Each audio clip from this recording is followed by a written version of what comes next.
Our feature story today is about Tim Mahan of Golden, Mississippi, the new Mississippi Forestry Association Outstanding Logger of the Year.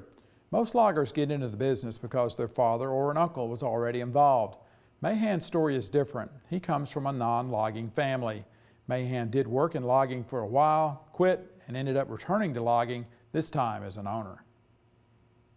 And I don't want them talking about the clutter that's left. I hear them talking about some logging jobs that just leaves buckets and garbage, and that's one of my pet peeves is the garbage. I don't want it all over the job. Tim and Lisa Mahan of Golden did not grow up in the logging business. Both, however, had worked in it prior to deciding to start their own logging company in 2005. At the time, Mahan was a long-haul truck driver. A desire to get off the road and work locally prompted Mahan to call Harold Russell, his previous logging employer. Mahan had managed a thinning crew for Russell. Russell said that he was downsizing his operation. To Mahan's surprise, Russell offered to let him take over a logging crew and its equipment, paying for it as Mahan harvested. I was in disbelief, and then I thought, well, I knew how hard Tim worked, and I knew, he ran it before for Mr. Russell, and I knew we could do it. That was 7.5 years ago.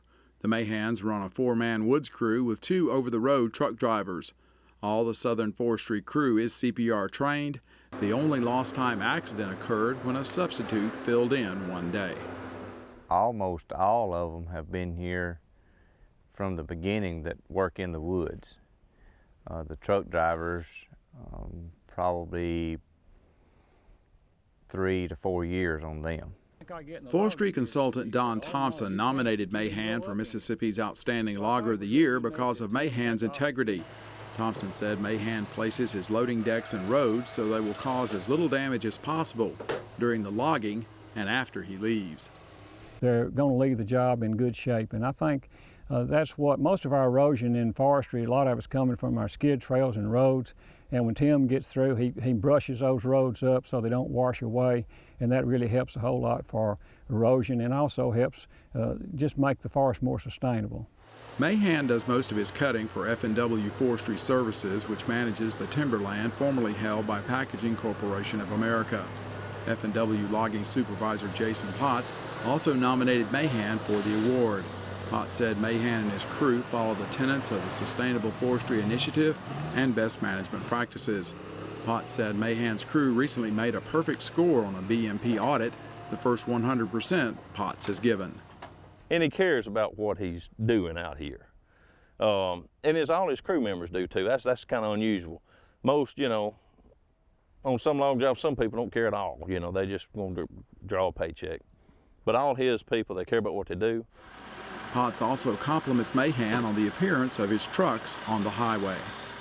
Got nice trucks, good-looking trucks. He keeps them washed on, nice trailers. He'll pull the trailers in and keep them washed. Public opinion, to me, going up and down the road, means something. Efficiency is one reason Mahan's over-the-road trucks look good. They never enter the woods. Pull-out or set-out trucks take the trailers in and out of the woods to a staging area. The over-the-road trucks drop off empty trailers and pick up loaded ones. The road trucks just can come and go without the hindrance of coming in, and if it takes 2 trucks to haul what we're hauling now and us setting them out, it's going to take at least 3 or 4 trucks to come in here and load because of the time that it takes to do it. And if you pay them by the load, they're not going to get paid as much at the end of the week because they're not going to get as many loads sitting in here waiting to load. Thompson says Mahan likes to get topographic maps of the areas he logs. These maps show elevation changes, letting Mahan place the woods roads where they will cause the least erosion. I like to know the layout of the land, and I like to plan my tracks. I like to plan my loading places, and I like, if we have to build a new road that there's not an existing road and we have to build one, I want to build that road at the best area that I can. Mahan gives credit to his crew for his success. They know what I expect, and I do expect a lot out of them at times, because it's important to me to be a good steward of the land. It's important to me to be safe, and sometimes it takes time to do that. Mahan's wife, Lisa, is the company's bookkeeper, but she can run a knuckle boom loader if needed. Lisa and Tim have a daughter, Brianna.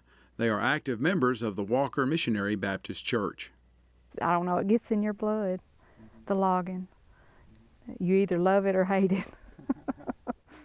Lisa Mahan says they have to be willing to work hard and plan, but it is possible for young people to start a logging business. To younger people that want to do this, there is a need for future loggers. So I thought it was really unique that Tim had the opportunity to get in the logging business without having a generation of loggers behind him. And that tends to show young people coming up that there's a place for them if they're willing to get out there and do the work. If you're interested in more information on Tim Mahan, you can watch this story again on our website, Facebook page, or YouTube page.